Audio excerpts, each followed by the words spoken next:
है बहुत बड़का बात है।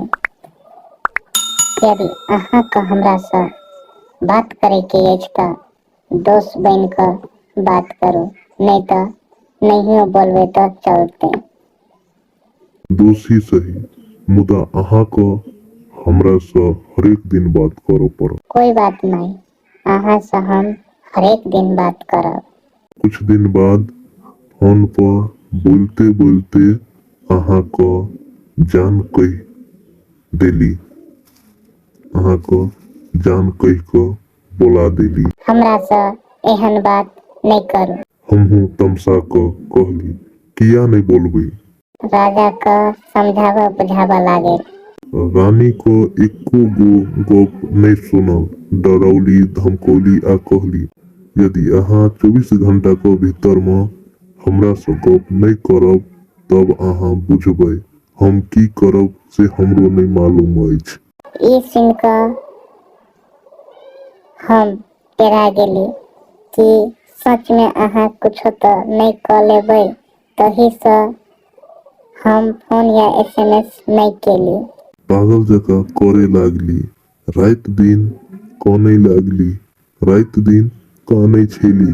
राजा से एको बेर नहीं बात केला। कुछ दिन के बाद जब हम रानी से बात करे ले चाहली तो रानी हमरा से एको बेर नहीं बात करल। तो हम सोचे लागली कि रानी तो कुछो नहीं कर लेला, वह डर से रानी से बात करे ले तड़प लागली। तो कुछ दिन के बाद रानी से गप भेलै, कुछ दिन के बाद रानी से गप भेल। अहाँ से नहीं केकरो और से प्रेम करे छी। वही दिन से अहाँ से बात करे ले छोड़ देली आ अहाँ से दूर होव लागली। मुदा अहाँ को कखिनको नहीं बिरसली, अहाँ को याद में कतेक वर्ष हम बिता देली। कुछ महीना के बाद राजा से बात केली। रानी से कहली अहाँ अपन जन्मदिन पर मिलू हमरा से। किया? अहाँ को जन्मदिन को तोहफा दे के लेल। जन्मदिन आवे ले दियो तब कहब। तब ठीक छै, अहाँ को जन्मदिन को तोहफा 1.5 महीना पहले से अपन हाथ से बना को रखने छी।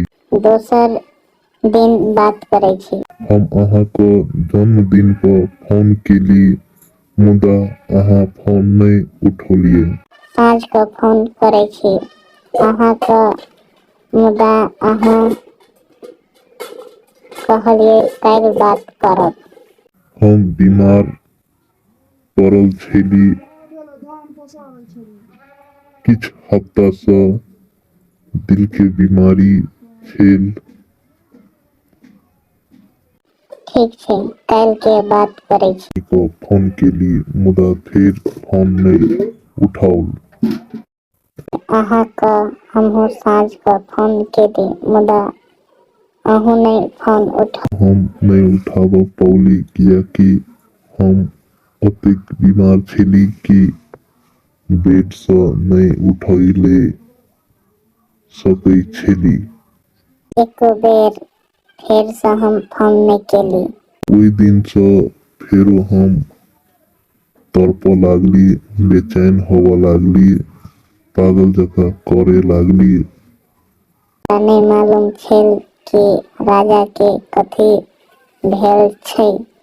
कनी दिन के बाद मर गेली दिल के बीमारी के कारण से। हम एगो आत्मा छी।